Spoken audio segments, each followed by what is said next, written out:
Bu. Saya juga seneng kalau lagi nanti di ke kalimat kita juga ketemu lagi nanti. Alhamdulillah Bu ya, kita sudah berjalan memasuki sudah mendekati akhir gitu. Jadi kita sudah ke pendampingan yang kelima, dan ini yang terakhir adalah pendampingan yang keenam.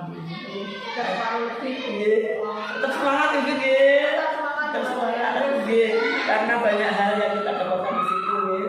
Banyak manfaat yang sangat menginspirasi, sangat intinya semuanya adalah demi bersedekah. Alhamdulillah. Ya mungkin bagaimana kabarnya Bu? Alhamdulillah sehat Bu. Alhamdulillah, semoga sehat terus. Bisa melaksanakan ini dengan baik ya, lancar. Amin. Dia mungkin kalau pada pertama kali yang harus kita tuh sehat dulu. Nanti kalau nggak sehat dulu banyak tugas kita laksanakan akan terganggu nanti. Alhamdulillah. Baik mungkin seperti pendampingan sebelumnya, bahwa ketika kita pendampingan harus ada fokus yang kita bicarakan ya. Jadi pendampingan yang kelima ini temanya adalah rancangan program yang berdampak pada hidup. Kemudian fokus pendampingannya adalah kita nanti ada 3 diskusi. Jadi yang pertama itu refleksi penerapan aksi nyata 3.1. Nanti terkait bagaimana prosesnya dalam pemetaan, kemudian dalam pengambilan keputusan, dan seperti itu. Kemudian yang kedua adalah diskusi rancangan program yang berdampak pada murid. Seperti dulu sudah ada ini rancangan programnya. Kemudian yang ketiga adalah diskusi perkembangan komunitas praktisi. Nah ini mungkin kita dulu pernah mungkin ya di PI2 ya. Di PI2 itu kita mungkin dulu lebih kepada teorinya dulu, jadi manfaatnya komunitas praktisi itu seperti apa. Kemudian setelah kita tahu banyak manfaatnya, kemudian kita disuruh untuk merintis kira-kira komunitas praktisi seperti apa yang akan dilakukan oleh Bu Pipin. Nah ini kelanjutannya adalah mungkin tidak lanjutnya Bu Pipin. Jadi kalau hanya sebuah kata-kata itu kayaknya kurang ada gregetnya ya. Wah, makanya nanti kita tanyain tentang tindak lanjutnya. Kemudian untuk penilaiannya Bu Pipin di PI 5 ini adalah coaching untuk psikologi secara hidup. Nah, mungkin sudah dilakukan Bu Pipin ya. Ketika saya sudah ada di situ, nah kita sudah lakukan, nanti kita tinggal prosek aja di sini ada prosek. Baik Bu Pipin, di awal pendampingan dia seperti pendampingan sebelumnya, ketika Bu Pipin dalam 1 bulan terakhir ini saya harus menanyakan yang dipelajari Bu Pipin di 1 bulan terakhir ini yang 3.1 yaitu tentang pengambilan keputusan ya, berbasis nilai-nilai kebajikan sebagai pemimpin. Kemudian yang 3.2 pemimpin dalam pengelolaan sumber daya. Ini mungkin tentunya bisa diceritakan ketika sebelum mempelajari modul 3.1 dan 3.2 ini seperti apa, dan ketika sudah mempelajarinya bagaimana pun disampaikan. Terima kasih Bu Wasik untuk pembelajaran yang sudah saya alami, saya laksanakan juga di modul 3.1 dan 3.2 ini membuat saya semakin banyak ilmu, terutama untuk yang di modul 3.1 yaitu tentang pengambilan keputusan. Jadi selama ini saya misalkan ada kasus ya, ada masalah di dalam kelas ataupun di sekolahan, ya nggak terlalu bagaimana dia, belum sesuai dengan 4 paradigma, 3 prinsip dan juga 9 langkah. Jadi kalau ada kasus itu saya selesaikan seketika itu tanpa memikirkan oh ini masuk dalam kasus ini, penanganannya seperti ini, kemudian prinsip-prinsipnya juga langkah-langkah yang harus diambil seperti ini, itu belum terpikirkan sebelum mengikuti pendidikan guru penggerak. Namun setelah mempelajari modul 3.1 ini luar biasa sekali dampak yang saya rasakan.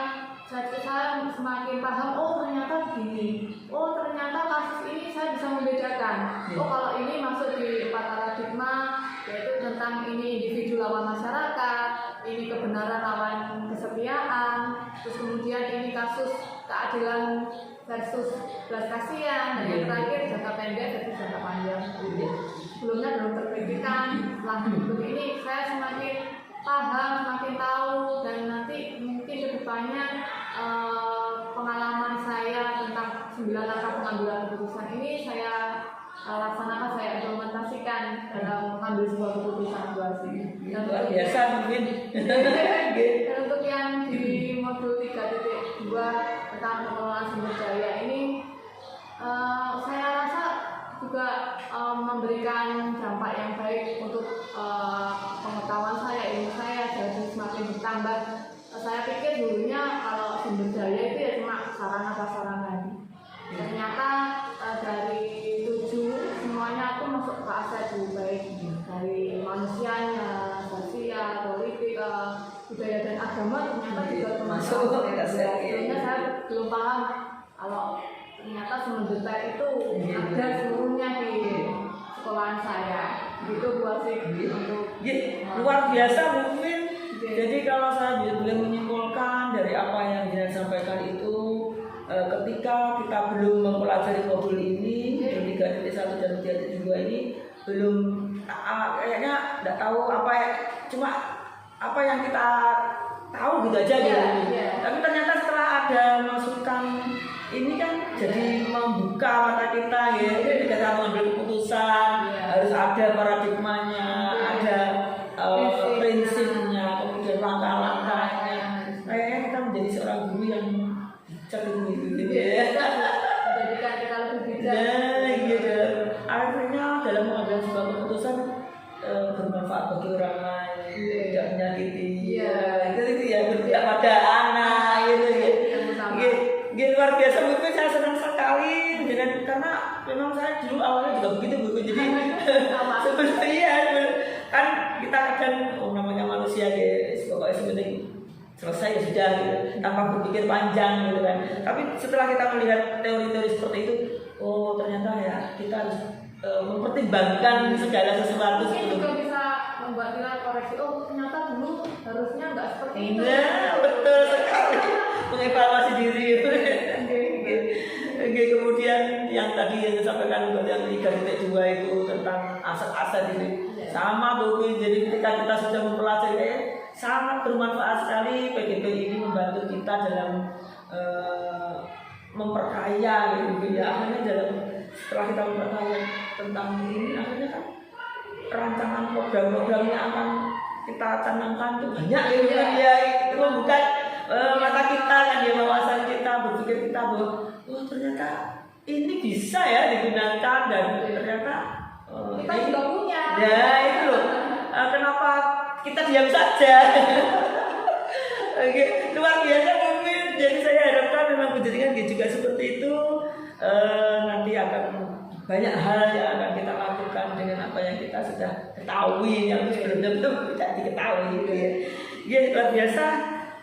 Kemudian ini yang terakhir di awal pendampingan ini meminta hasil observasi pembelajaran rekayasa sudah mungkin ya, sudah minta juga sudah saya lihat dan tadi juga saya sudah memberikan umpan balik bersama kali penjaringan. Saya kira semoga bermanfaat bagi teman sejarah Bu Vivin. Baik Bu Vivin, kita masuk di bagian ini pendampingan. Nah, tadi kita fokusnya adalah refleksi penerapan aksi nyata modul 3.1. Jadi seperti yang saya sampaikan tadi, modul 3.1 adalah tentang pengambilan keputusan sebagai seorang pemimpin, tentunya yang berbasis nilai-nilai kebajikan. Ini tentu ada dua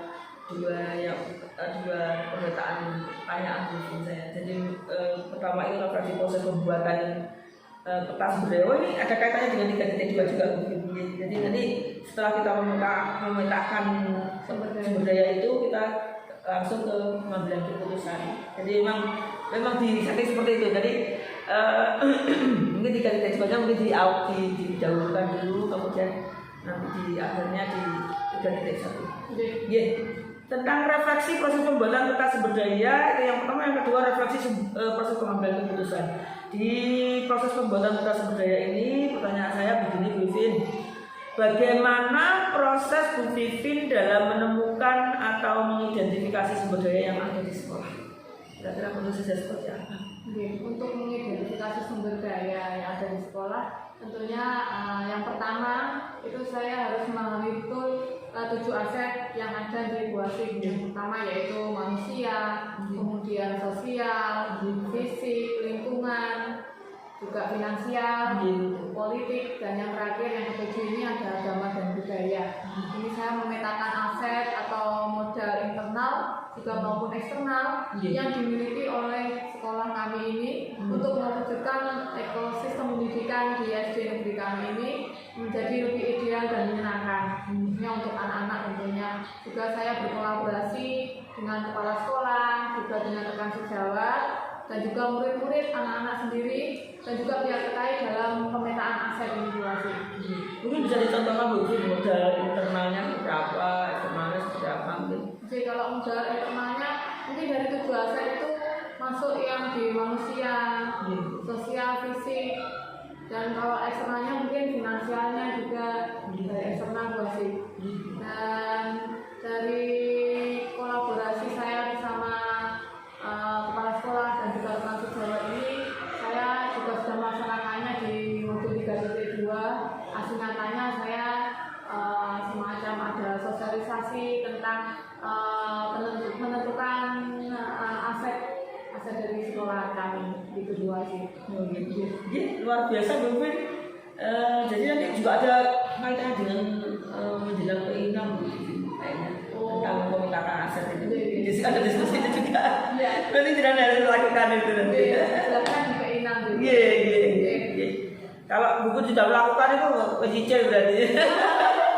Iya, nggak kadang. Iya, tapi memang bermanfaat mungkin ya.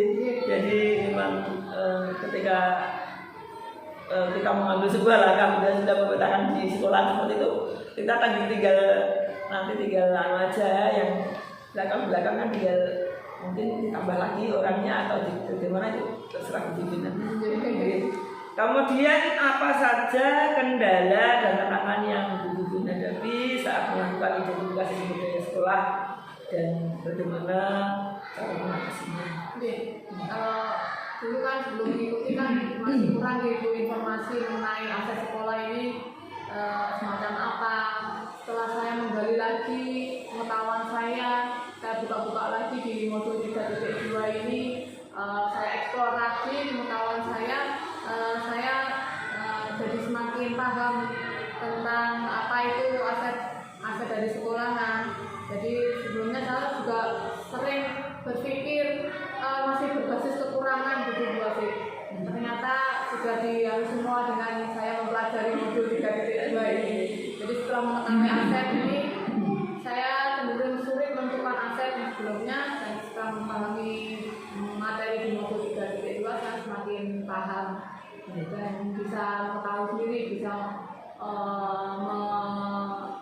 memilah-milah aset yang ada di BUASIK. Luar biasa Bu Vivin. Ini memang jadi ketika kendalanya tidak berhubungan dengan aset-aset tadi dan tidak sudah mampu dengan adanya teori-teori yang dengan lihat di LMS itu ternyata asetnya sebegitu banyak yang dulunya kita tidak tahu menjadi tahu. Nah ini ternyata sudah terselesaikan ya Bu Vivin tantanganmu jadi kan. Yang terpenting itu Bu Vivin, dan yang terpenting sekali adalah yang mengatasi adalah Bu Vivin sendiri tantangannya. Ya, siapa lagi yang tahu jadi kan. Oke. Jadi Bu Vivin, kita lanjutkan saja pertanyaannya. Bagaimana perasaan Bu Vivin ketika berhasil mengidentifikasi sumber daya sekolah tersebut? Oke, saya sangat merasa senang BUASIK. Jadi akhirnya saya mengenal aset-aset yang dimiliki oleh sekolah kami ini. Jadi saya juga sangat bersyukur ternyata sekolah kami ini juga lengkap asetnya. Tidak sadar ya dulu. Jadi kurang sadar. Saya bayangannya kalau aset itu ya sarana gitu aja. Ternyata lingkungan pun juga masuk aset. Jadi menjadi sebuah tantangan tersendiri bagi saya setelah saya memahami ternyata kaya juga aset saya ini untuk mengelola aset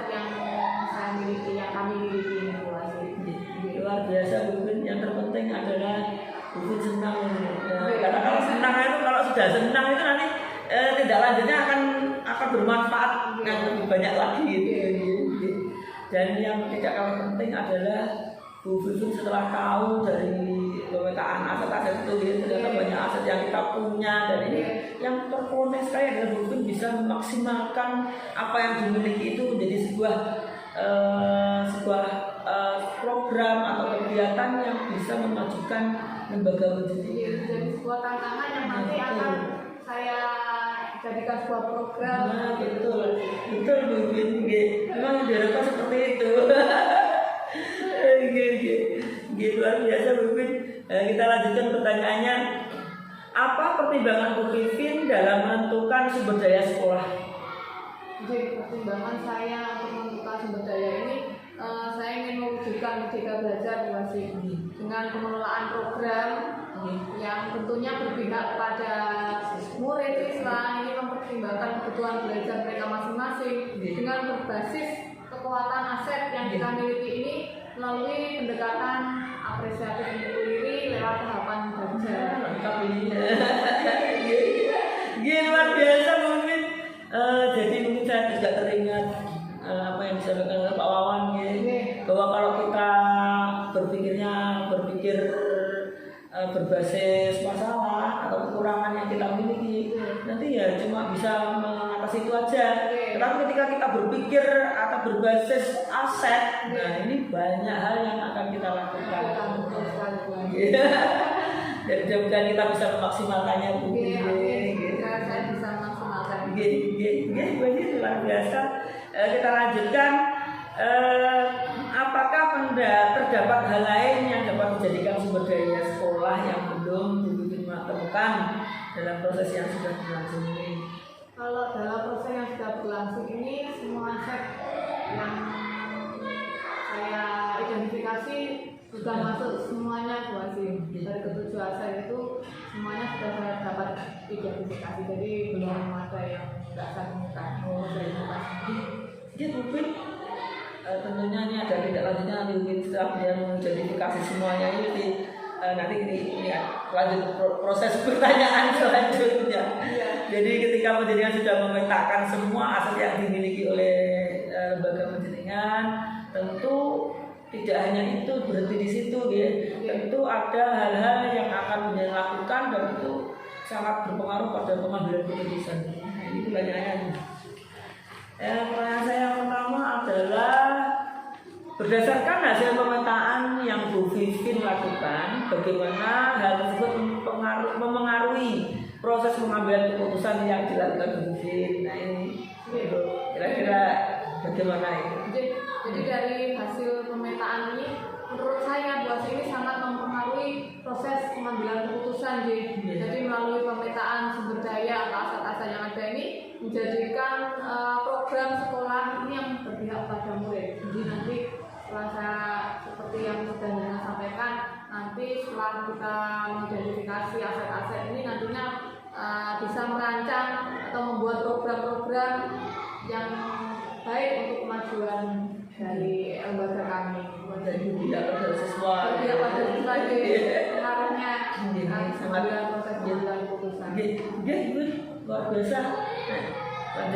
Penjaringan sudah menyampaikan bahwa ini adalah mempengaruhi ya, dalam mengidentifikasi aset-aset ini, dan nanti apapun yang jenengan lakukan sebuah rancangan program-program atau kegiatan-kegiatan itu tentu sangat mempengaruhi keputusan pengambilan keputusan yang akan diambil dengan. Oke, mungkin kita lanjutkan pertanyaannya. Apa hal yang menurut Bu Vivin masih perlu dikembangkan atau perlu dievaluasi? Jadi menurut saya yang perlu dikembangkan atau yang perlu dievaluasi itu dari aset yang sudah berjalan yaitu pada pemberdayaan aset sosial. Jadi kalau aset sosial ini kan meningkatkan kerjasama dengan meningkatkan kerjasama dengan lembaga di luar sekolahan kami ini yang dapat menunjang pembelajaran, seperti mungkin bisa mendatangkan guru tamu. Jadi kan kita butuh komunikasi dengan komunitas praktisi dari AKB di Bugis kami ini ataupun praktisi yang lain sehingga dapat meningkatkan soft skill ataupun hard skill dari murid. Jadi ada hal lain yang berbeda Bu. Luar biasa, dan itu pun tidak hanya dari pakar-pakar mungkin ya, maksudnya juga dari pakar itu juga berasal dari wali murid juga bisa mungkin ya. Jadi mungkin wali murid yang betul sekali, kita manfaatkan aset dari wali murid ya, yang mungkin punya apa itu punya ya betul sekali, kita manfaatkan. Nah ini ternyata kita tidak hanya sempit kita di sana, tapi ternyata dari orang tua siswa itu juga ada yang boleh kita manfaatkan kalau memang ada gitu ya. Jadi kalau memang ada yang kita nama cari yang jauh gitu mungkin keuntungan kita di wali murid itu mungkin biasanya karena ini kan sekolahan anak saya, nah tidak ada biaya mungkin. Biayanya juga beda Bu ya kan. Ini mau ngajar di kelas anak saya. Nah, betul sekali. Padahal kan sama, dia juga pakar gitu. Mungkin yang mungkin saya contohkan saja, mungkin yang ibunya seorang bidan mungkin kan bisa dimanfaatkan untuk mengisi mungkin gizi atau dan lain sebagainya. Ini coba saja. Karena kemarin itu saya di Bunda Rumah itu beliaunya kan punya wali murid seorang polisi, nah, itu dimanfaatkan untuk ketika pembelajaran profesi gitu. Itu kan mengenal ya. Baik, mungkin kita lanjutkan pertanyaannya. Apa yang menurut Bu Vivin mendukung keberhasilan dari keputusan yang diambil? Yang mendukung keberhasilan dari keputusan yang diambil menurut saya adalah komitmen Bu Wasit.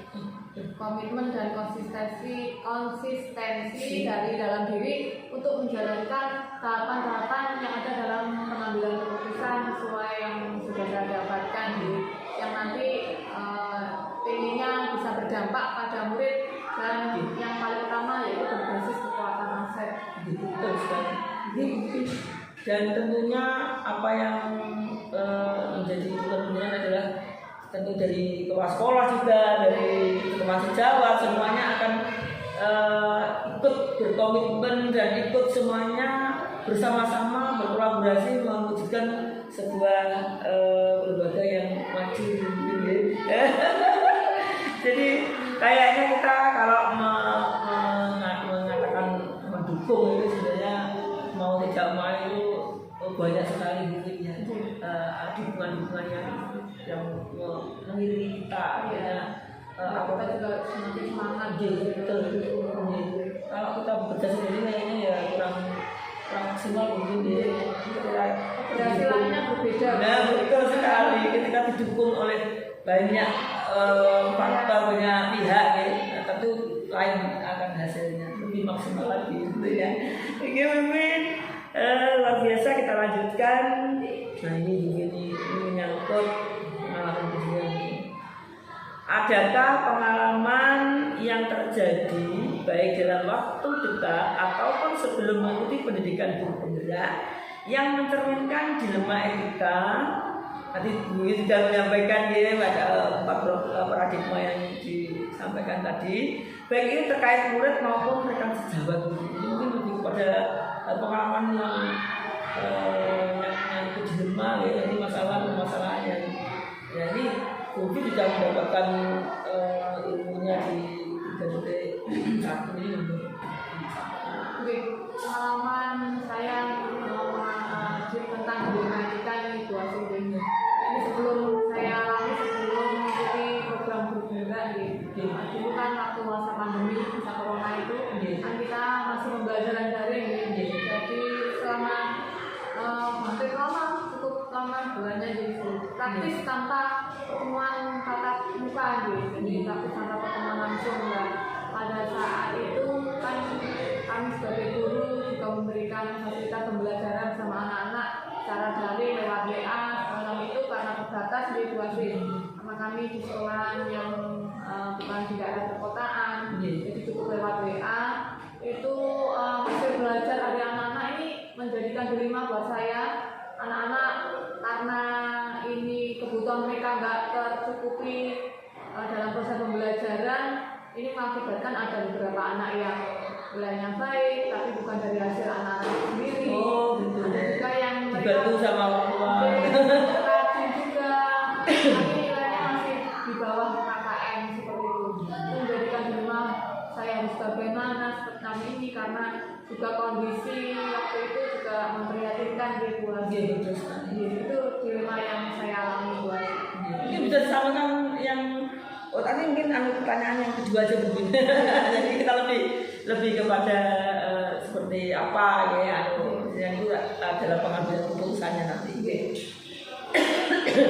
Dia mungkin kayaknya yang dia sampaikan itu tidak dinantok mungkin. Jadi saya sendiri pribadi pada waktu kita melanda COVID-19 itu ya betul-betul sangat apa ya, karena kita tidak pernah mengalami itu ya, dan kita harus dituntut untuk menghadapi tantangan anak-anak harus belajar daring ya.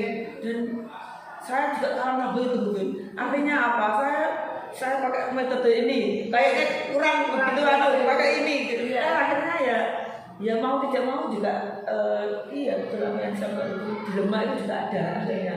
Jadi ketika ternyata memang dampak dari pembelajaran daring itu seperti ini. Nah, ini pun menggauli kita lanjutkan terjawab berarti. Menurut Bu Vivin, apakah proses pengambilan keputusan yang dilakukan sudah sesuai dengan prinsip dan langkah yang dipelajari di buku 3.1? Ya, jadi pengambilan keputusan dari masalah yang saya alami di matematika tentang proses pembelajaran anak yang kurang maksimal karena proses daring ini jadi buat menurut saya pengambilan keputusannya ini sudah sesuai dengan patokan materi yang sudah saya dapatkan di pendidikan guru penggerak. Jadi rujukan utama untuk mempertimbangkan pengambilan keputusan ada 4 paradigma, ada juga 3 prinsip dan juga 9 langkah pengambilan keputusan. Menurut saya dari kasus dilema etika yang saya alami ini, untuk 4 paradigmanya kasus saya ini masuk di mungkin di paradigma yang kebenaran lawan kesetiaan seperti itu. Dan juga untuk yang 3 prinsip mungkin ketiga-tiganya ini dapat dilaksanakan dari yang berpikir berbasis rasa peduli karena memang kondisinya semacam itu. Jadi mau nggak mau ya kita harus tetap mengapresiasi anak yang sudah belajar meskipun hasilnya bukan dari anak itu sendiri, orang tuanya yang mengerjakan. Dan juga prinsip yang kedua berpikir berbasis peraturan karena peraturannya harus menunggu anak-anak harus mengerjakan soal, jadi harus sesuai aturan mereka. Jadi juga tetapi hasil pembelajaran mereka. Nanti masuk ke 3 prinsip ini yang berpikir berbasis hasil akhir. Iya betul, ini yang lebih dampaknya lebih panjang mungkin. Hasil akhir. Dan juga untuk 9 langkah pengujian ini saya sudah melaksanakannya dari proses mengenali masuk nilai-nilai yang mana sampai nanti akhirnya saya membuat keputusan, dan yang terakhir juga merefleksikan dari kasus yang saya tangani ini Bu Asih.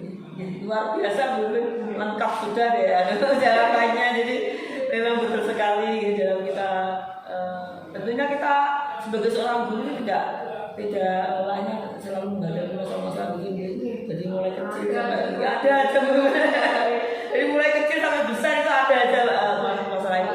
Kayaknya kalau kita sudah punya pegangan teori tentang bagaimana pengambilan keputusan yang bijak, yang bermanfaat, yang tidak merugikan yang lainnya, dan kita berpihak kepada siswa ini, ini betul-betul sangat luar biasa. Mungkin mudah-mudahan apa yang kita lakukan ini betul-betul sesuai dengan harapan pemerintah ya dalam memberikan teori atau materi tentang modul 3.1 ini. Ini mungkin luar biasa.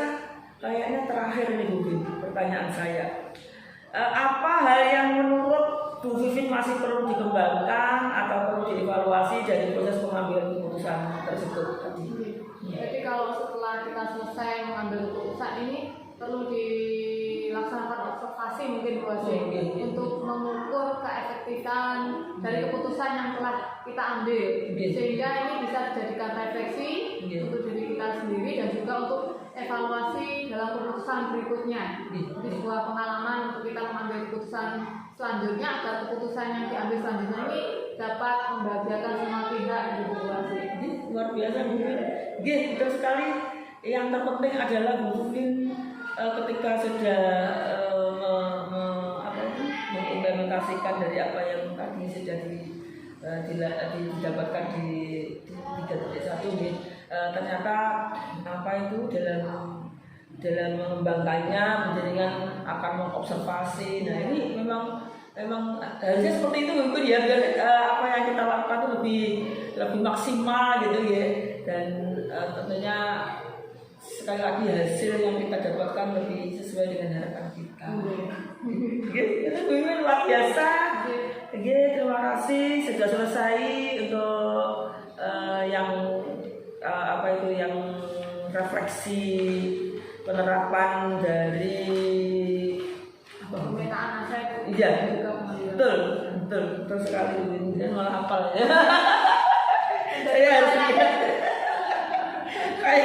Kayaknya mengenal sekali dulu ya apa yang kita bicarakan. Jadi pemetaan aset ngambil keputusan.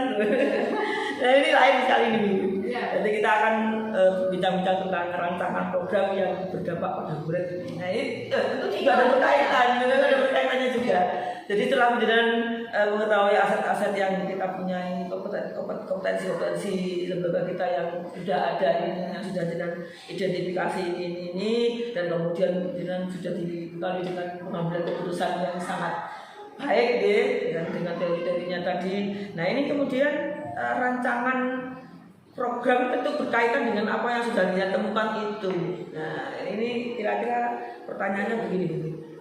Apakah Bu Vin sudah membuat rancangan program yang berdampak pada murid? Sudah ya, tentu ya sudah. Karena apa? Karena begitu kita mengetahui, oh ternyata ini ya, oh kenapa tidak begitu? Kenapa begitu? Nah ini sebuah rancangan program yang banyak sekali begitu ya. Otomatis bisa timbul sendiri. Betul. Karena itulah ilmu. Jadi ketika kita ilmu sedikit dibuka begitu akan betul. Nah, betul. Tentang betul itu bagus.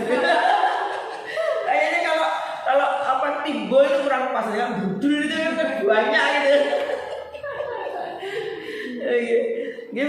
Nah ini pertanyaan selanjutnya, kira-kira bentuk program yang sudah dibuat rancang itu seperti apa? Oke, karena saya kan juga sudah mengidentifikasi aset ya. Untuk nanti program kedepannya ini kira-kira nanti yang ada di lembaga kami ini saya akan mengadakan program ekstrakurikuler dan juga mungkin nanti yang infra dan co juga dilaksanakan dalam pembelajaran bersama rekan-rekan sejawat saya. Seperti apa Bu? Kalau yang ekstrakurikuler nanti seperti yang sudah saya pelajari di modul 3.2, nanti saya akan membuat program itu buat yang kemarin sudah kita bahas juga di ruang kolaborasi. Ini nanti juga masuk di demonstrasi kontekstual dan juga koneksi antar materi saya di LMS. Ini saya membuat program membaca notasi membaca notasi lagu. Oh, notasi lagu. Ini faknya Bu Vin ya. Karena asetnya aset pribadinya itu. Jadi yang nanti saya berikan sebuah program di SD saya ini nanti ada membaca notasi lagu bersama anak dan nanti juga menyanyi bersama dalam sebuah tim paduan suara atau kor di SD kami. Luar biasa ini, inspirasi ini. Meskipun saya tidak punya basic nyanyi yang bagus Bu Vin, tapi saya itu senang juga nyanyi. Orang seni kan? Betul. Mungkin Bu Vin bisa lihat kemarin tampilannya seperti apa. Iya, luar biasa. Saya terkesima misalnya. Ternyata ada Bu Asih, ada teman saya, oh ya nggak bisa nyanyi. Saya pikir Bu Asih itu faknya kan di gambar ya. Ternyata orang seni itu nggak hanya satu bidang, ternyata multi talent Bu. Mungkin kalau satu bidang kan pertanyaannya ya Bu ya. Mungkin kalau tadi ada gambar atau mungkin di musik atau tari kan ada nyanyi kan juga perlu koreo Bu ya. Oke. Betul. Kita belum coba kalau tari. Saya sementara narinya itu di Senam.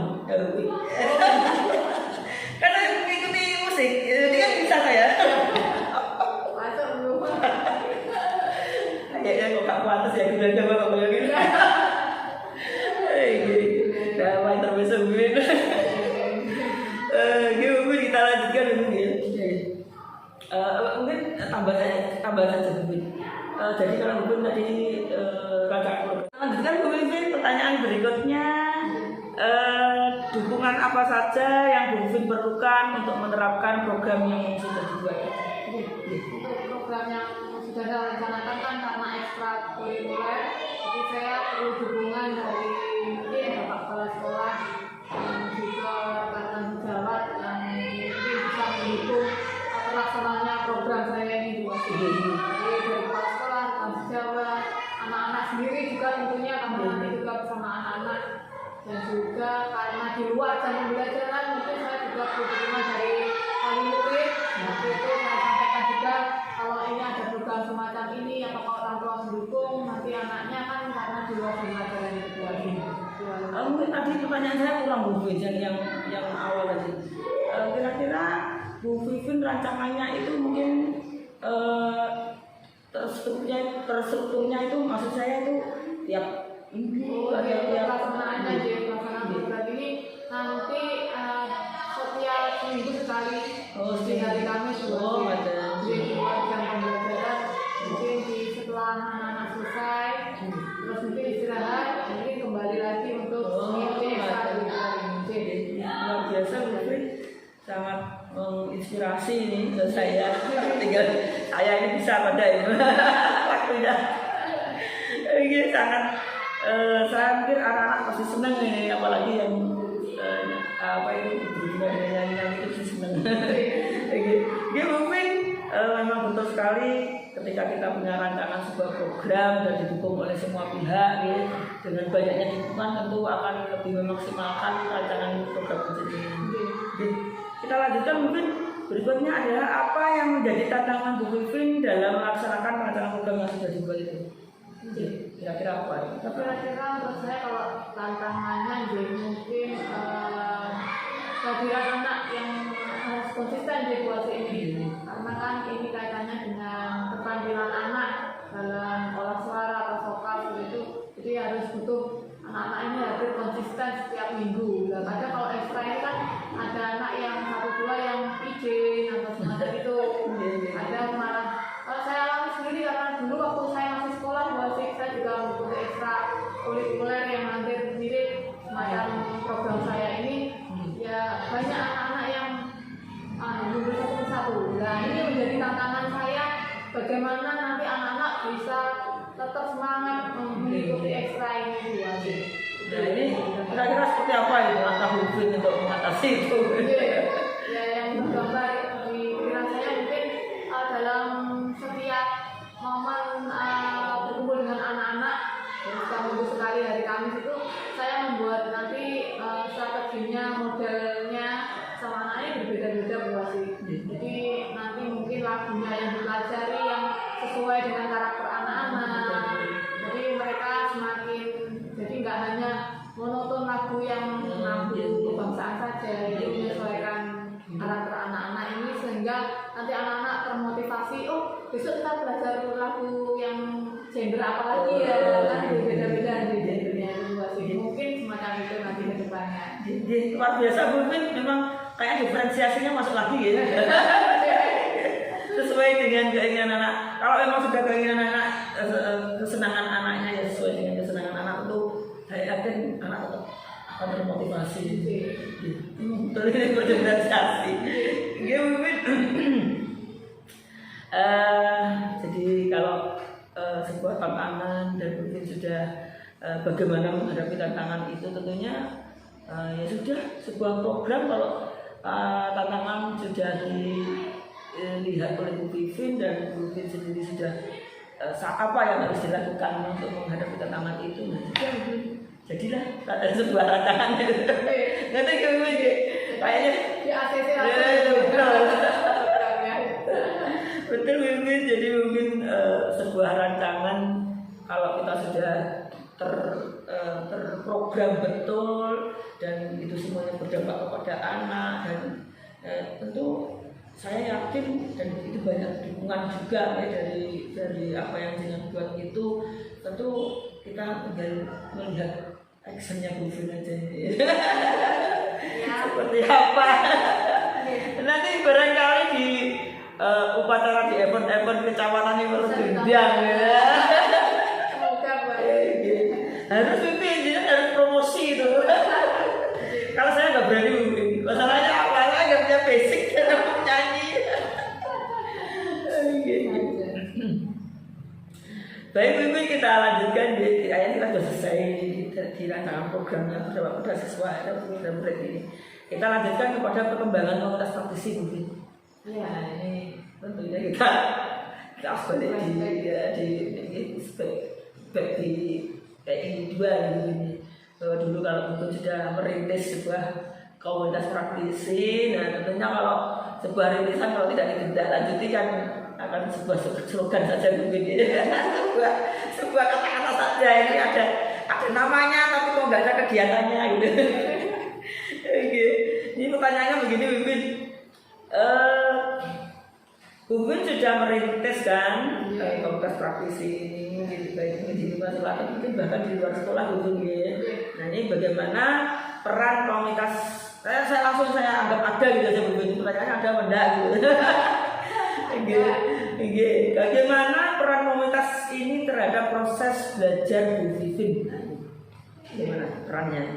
Sangat memberikan peran terhadap proses belajar saya gitu, karena dengan membentuk komunitas praktisi ini mampu memberikan hal-hal yang baru yang saya tidak pikirkan sebelumnya. Dari komunitas praktisi yang dibentuk ini banyak pengalaman sharing dan menjadikan saya pribadi yang lebih baik dengan ilmu-ilmu yang saya dapatkan juga di dalam komunitas praktisi itu Wasit. Jadi sangat berperan bagi kemajuan diri saya. Dia mungkin luar biasa memang seperti itu.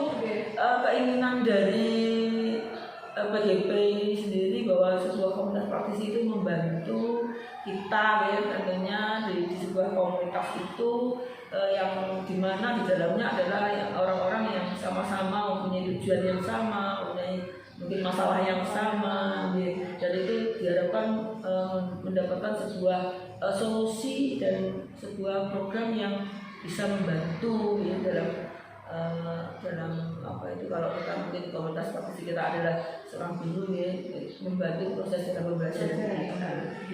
Ya Bu Vivin luar biasa. Kemudian apa saja perubahan menyenangkan yang Bu Vivin alami dari rekan di komunitas praktisi? Banyak perubahan yang dialami di terutama di rekan atau teman sejawat ini saat mengikuti kegiatan di komunitas praktisi ini. Mereka semakin tertantang begitu dalam menyelenggarakan pembelajaran yang lebih baik. Jadi ada perubahan, mereka mengikuti juga apa yang saya dapatkan di program guru penggerak. Mereka juga mengimplementasi dan melaksanakannya seperti harapan saya yang di awal dalam sebelum membentuk komunitas ini Bu Wasit. Jadi harapan yang dulu ada ini sedikit demi sedikit bisa terwujud atau tercapai gitu. Jadi muncul gagasan-gagasan atau ide-ide baru yang nggak terpikirkan sebelumnya, malah mengimplementasikan atau menerapkan, termasuk juga budaya-budaya positif di sekolah yang dulunya saya mengimbaskan juga kepada teman-teman tentang 3 kata ajaib itu sudah berlangsung dan luar biasa. Anak-anak juga semakin lebih baik ya sih. Dari sisi anak-anak sendiri, mereka juga ada lebih sopannya terhadap guru, semacam itu, merubah anak-anak juga. Jadi tidak hanya merubah rekan sejawat saya saja, ini juga berdampak kepada murid-murid. Begitu Bu Wasit. Ini mungkin luar biasa. Ini saya menginspirasi juga loh tentang 3 kata ajaib itu. Pernah saya lakukan, tapi kok terus lupa loh. Kalau bukan dari idenya sendiri itu seperti itu. Otomatis begitu, bukan dari yang sendiri. Tapi justru begini ini mengingatkan saya kembali. Tapi memang ada dampaknya kok. Jadi anak-anak, apalagi kalau saya hanya 1 kali 2 kali, kalau setiap saat apa saya ingatkan akan lebih baik lagi. Nah, yang itu aja sudah berdampak bagus, apalagi kalau berkelanjutan. Ya Bu Vivin, mungkin apa rencana yang akan dilakukan komunitas praktisi Bu Vivin setelah program ini selesai? Karena tadi kan juga sudah mengimplementasikan ya Bu Wasit. Mungkin Bu Vivin bisa menyampaikan kira-kira namanya apa Bu Vivin komunitas praktisinya ini? Nah itu Bu Wasit masih belum terpikir, sudah ada kegiatannya. Oke. Saya kan pengennya namanya yang seperti program yang saya di yang ekstrakurikuler seperti itu ya Bu. Ini belum tergambar di saya, nanti singkatannya yang keren gitu Bu. Saya ada istilah lain yang kan Pak Wang dulu sempat sampaikan juga, fasilitator kita kalau membuat program itu enaknya kalau istilahnya yang membuat orang bertanya-tanya betul sekali. Nggak Menarik gitu. Jadi dia nggak menyebutkan komunitas ini. Betul. Itu masih dalam angan-angan. Dalam proses gitu. Iya. Mungkin yang terpenting sekali Bu Vin, saya hanya bisa mengingatkan saja, mungkin juga mengingatkan diri saya sendiri juga mungkin bahwa apapun yang dilakukan di komunitas praktisi itu harus teradministrasi mungkin dan terdokumentasi. Penting sekali karena apa? Ketika penjenengan mengatakan bahwa saya sudah merintis sebuah komunitas praktisi dan ini, tapi kalau tidak ada buktinya kayaknya ya orang-orang itu mungkin orang Jawa gitu, mungkin orang dekat tahu berita yang di kegiatan mungkin, tapi ketika orang Jawa itu ya mana buktinya? Jadi mungkin saya mengingatkan kembali untuk selalu mendokumentasikan. Terima kasih Bu Wasit sudah diingatkan. Ada yang lupa Bu. Kita sudah ngumpul bahas sesuatu itu menciptakan sebuah program lagi untuk anak-anak, lupa nggak didokumentasikan. Seperti itu. Ada mau mulai saja juga lupa Bu. banyak ngomongnya itu, langsung to the point apa yang kita bahas itu. Nah ini kita kelemahan kita di situ tidak hanya saya yang tapi banyak orang lain. Kalau yang umum. Memang gitu. Mungkin dengan adanya saling mengingatkan ini mungkin kita lebih baik mungkin ya. Mungkin pertanyaan saya selanjutnya adalah apa dukungan Bu Vivin yang diperlukan untuk komunitas praktisi agar bisa terus belajar bersama? Dukungan yang diperlukan mungkin dukungan dari berbagai pihak di Bu Wasit, mungkin dari pengawas Korwil juga, mungkin kepala sekolah dan juga komite dan juga stakeholder yang ada di sekolah kami seluruhnya kami usahakan untuk mendukung dari komunitas praktisi yang kami bentuk ini. Mungkin satu hal aja mungkin sebuah kegiatan atau yang pernah dilakukan dari komunitas praktisinya mungkin apa seperti apa tuh? Yang sudah berlangsung ini ya itu tadi Bu, pengimplementasian. Jadi saya pengimbasan PDP ini ya tadi ya. Oh iya lupa saya. Iya. Benar, kalau komunitas praktisi itu yang bukan hanya kritis, yang lain saya juga sedang mengikuti. Apalagi yang di luar lembaga mungkin ya. Kan bukan ya saya sendiri yang merintis. Iya betul ini tidak setornya ya. Dia luar biasa mungkin itu juga menurut saya loh ya tantangan penjenengan itu juga begini. Nanti dia nggak kurang kalau belum penggerak, nah itu kan juga tantangan sendiri mungkin ya. Jadi mungkin kita, tapi kembali lagi mungkin orang-orang juga lebih sadar ya ternyata memang kita perlu dengan sebuah komunitas praktisi yang mempunyai tujuan yang sama. Tentu dia berpikirnya tidak seperti itu, dia akan berpikir lebih ke kemanfaatannya. Gitu. Mudah-mudahan seperti itu. Tantangan yang mungkin tidak percaya diri itu bisa hilang gitu. Tentunya sudah selesai mungkin untuk komunitas praktisi. Mudah-mudahan Bu Vivin selalu termotivasi terus ya untuk selalu membuat sebuah inovasi baru di komunitas praktisinya. Amin. Terima kasih Bu Wasit. Sama-sama Bu Vivin. Nah kita lanjutkan mungkin kita sekarang dialog pasca observasi pembelajaran mungkin. Sebenarnya kita sudah rangkum dalam sebuah video tadi mungkin ya. Jadi kita tinggal cross check aja ya. Cross check saja apakah mungkin sudah betul-betul dalam pasca observasi ini sudah betul dicatat atau mungkin ada LK lembar kerja yang harus diisi gitu. Jadi begini, di pasca observasi pembelajaran ini Bu Pipin sudah tadi ada percakapan untuk menyampaikan tujuan percakapan ya, dan kemudian hasil analisis data observasi pembelajaran ya, ke teman sejawat tadi sudah ya Bu ya. Kemudian melakukan percakapan umpan balik dalam percakapan CGP, menemukan area pengembangan sudah Bu ya, lengkap sekali tadi Bu Pipin tanyanya, dan perbaikan diri yang tidak dilakukan berdasarkan sejawat ya.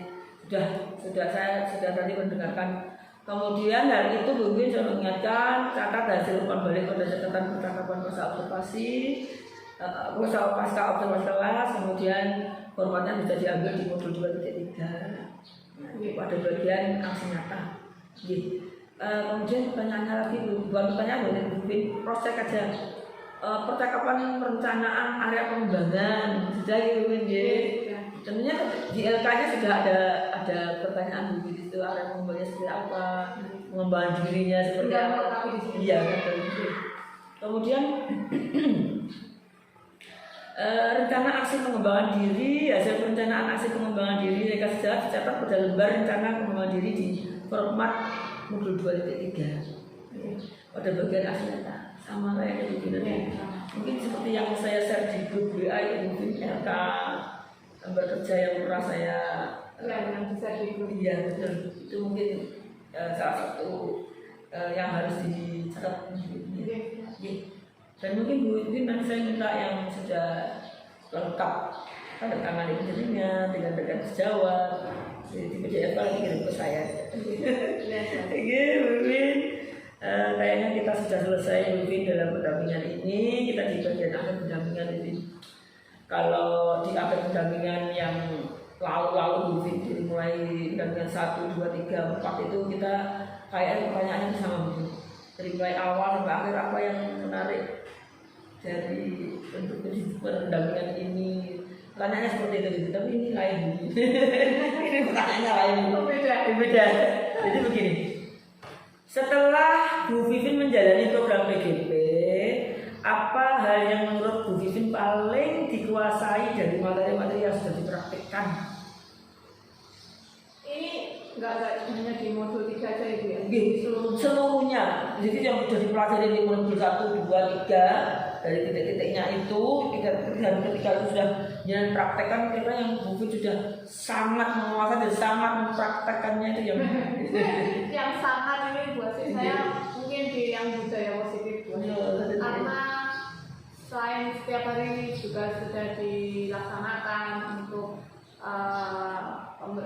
jiwa pembelajaran dan pembelajaran budaya positif ini kan selain itu juga saya juga melakukan diseminasi diseminasi kepada rekan sejawat, jadi sangat menarik bagi saya untuk budaya positif ini karena saya juga sudah ada program tentang budaya positif 3 kata ajaib itu setiap hari juga berlangsung seperti itu, ada hasilnya juga untuk anak-anak, jadi sangat berkesan bagi saya, sangat membuat saya bagaimana dibuat jadi sudah kayak makanan sehari-hari itu budaya positif ini. Itu yang sangat menarik bagi saya. Luar biasa mungkin memang betul sekali. Jadi ketika kita sudah menjadi sebuah makanan kita ya, jadi mau tidak mau ya sangat menguasai, mau tidak mau kayaknya kita sambil merem gitu aja sudah tahu ya. Kalau kita mau ditanya apa itu udah langsung jawab aja karena memang kita sudah menguasainya. Tetapi saya tidak menutup komentar loh, jadi mungkin sangat ya namanya sama, tapi yang lainnya juga menguasai, cuma mungkin yang lebih makanan kita gitu, karena mungkin sudah setiap hari dilakukan baik dalam proses pembelajaran maupun di luar proses pembelajaran. Dan mungkin juga mendesimasikan kepada teman sejawat luar biasa sekali. Sebelum menyampaikan kepada teman-teman kan saya juga mempelajari lebih dalam gitu, jadi sudah menancap. Jadi tidak hanya sebuah slogan aja mungkin ya, betul-betul kalaupun ditanya tentang bagaimananya itu sudah lengkap gitu ya. Oke mungkin, saya tadi ada pertanyaan berikutnya begini. Mudah-mudahan mungkin tidak ada ya. Materi apa yang Bu Vin rasakan masih membingungkan dan ingin Ya. dipelajari lebih dalam? Nah, itu. Karena kita kan juga sudah mempelajari semua materi ya Bu Afi. Saya rasa belum ada materi yang membingungkan dan saya pikir juga jangan sampai ada yang membingungkan. Betul. Kalau bingung ya harus tanya Bu Vin. Nah, Ya. Kan ada fasilitator, ada PP, kemudian ada teman-teman CGP Ya, juga. karena kita Gitu. juga ada elaborasi pemahaman. Betul sekali. Jadi yang kurang paham bisa kita sampaikan di LMS Gitu. dalam elaborasi pemahaman bersama Gitu. instruktur. Betul Jadi sekali. hanya dengan fasilitator. Iya, betul sekali. Lengkap kayaknya begitu ya. Kalau kita mau tidak mau mengatakan tidak ada itu kayaknya tidak ada. Wah, aku tanya tahu bahwa ini kabeh sih aku tanya. Kayaknya programnya sangat matang begini. Iya, program ini sangat semuanya Dia sudah dirancang dengan matang sekali. buat Saya kehilangan juga. ini programnya luar biasa. Luar biasa ini terus ya. Kita menjalani aja luar biasa. Oke, kita yang menjalani yang di bawah aja luar biasa sangat terkesima dengan program ini apalagi yang membuat Ya, betul sekali. dan yang mencanangkan dari masalah itu sendiri luar biasa itu beliaunya. Beliaunya lahirnya berapa puluh tahun yang lalu itu. Wah, baru sekali. Jadi yang diputuskan dulu kita laksanakan. Luar biasa mungkin. Jadi menarik sekali apa yang kita lakukan. Ini tentunya kita lanjutkan di akhir pendampingan ini. Saya harus yang pertama saya harus mengapresiasi jenengan luar biasa dari mulai awal. Tadi kita coaching, jenengan coaching, saya memberikan umpan balik, kemudian pendampingan ini tadi kayaknya kita seru sudah tinggi. Terima kasih. Ini luar biasa, senang sekali kalau saya tuh mendapati JKP saya dengan sebuah seperti harapan saya gitu. Tentunya juga harapan semua orang. Kemudian gini Bu Vin mengingatkan Bu Vin untuk menyebarkan, mengumpulkan dan mengikut survei tentang kompetensi guru penggerak feedback 360 derajat itu yang kemarin saya share ke Bu Vin. Kan saya tidak, mungkin saya juga bisa Bu Vin melihat apa itu kan punya saya kan bisa di setting student, bisa di setting saya gitu, mengajar gitu. Jadi di PI itu menurut analisa saya itu jenengan itu akan mengisi. Tapi setelah saya tanyakan jenengan kok ternyata kok belum dibuka ya mungkin ya. Kira-kira ada apa enggak ya? Ya mungkin yang di TGP-nya belum dibuka mungkin. Oh, ngoten nggih. Apa mungkin di PI 6-nya ya mungkin ya nanti. Yang di PI 6 bisa dibuka Bu. Tapi ada enggak ini yang feedbacknya? Iya ada. Oh ya, ini di PI 6 ini ya. Betul sekali. Tapi kalau di sini sudah dijelaskan ya. Ini maksudnya mengingatkan penjenengan. Oh. Mengingatkan di PI 6 gitu. betul. Dia betul sekali betul loh yang buka yang PI 6 itu betul. Karena PI 5 dan PI 4 memang tidak abu-abu karena itu kan menyangkut penjenengan dan dalam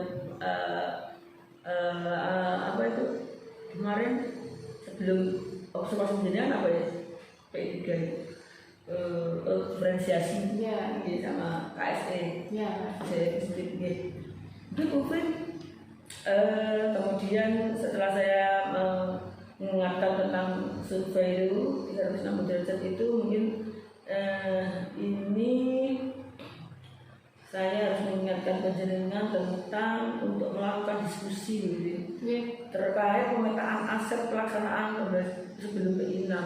Jadi sebelum PI 6 itu akan mengadakan diskusi. Intinya diskusi itu, nah ini ya, petunjuknya begini. Menentukan jadwal diskusi pemetaan aset dengan kepala sekolah. Nah ini berarti kan mungkin harus divideokan mungkin ya. Jadi agar betul-betul penjenengan itu melakukan betul pemetaan aset itu dengan banyak pihak gitu kan. Kemudian mengundang aktor, nah ini mengundang aktor, kepala sekolah, rekan guru, murid, orang tua, tokoh setempat dan mungkin perwakilan gender kalau memang diperlukan yang terlibat dalam diskusi. Nah itu kan Mana kalau nggak didokumentasikan gitu bisa digunakan untuk aksi nyata ya. Kemudian mengumpulkan hasil diskusi. Sepertinya nanti kita lanjutkan di WA aja mungkin ya, terkait seperti apa tekniknya, nanti kita bisa sharing bersama dengan teman-teman juga nanti bagaimana agar kita ada penyamaan persepsi juga. Jadi setelah nanti lokal kita langsung action untuk P6 ini. Iya betul. Jadi P6 juga materinya sudah selesai, tinggal betul. P6 juga sudah diambang pintu Bu. Oke, Bu Mimin, kayaknya kita sudah selesai pendampingan di yang kelima ini, dan mudah-mudahan apa yang kita bicarakan itu bermanfaat ini. Dan tentunya apabila ada salah kata kekurangan dari saya, sama maaf. Sama-sama Bu Asih. Mohon maaf apabila ada yang salah dari saya. Sama-sama Bu Mimin. Mungkin dari kata yang saya sampaikan untuk Bu Mimin, sebetulnya kita tetap termotivasi, tetap semangat ya, dalam melaksanakan PPP ini meskipun sudah mendamping ini. Dan mungkin slogan kita tetap akan menjadi sebuah pioner yang PPP ini ya. Tergerak, bergerak, menggerakkan. Ya. Terima kasih Bu Mimin. Sampai ketemu lagi di lokal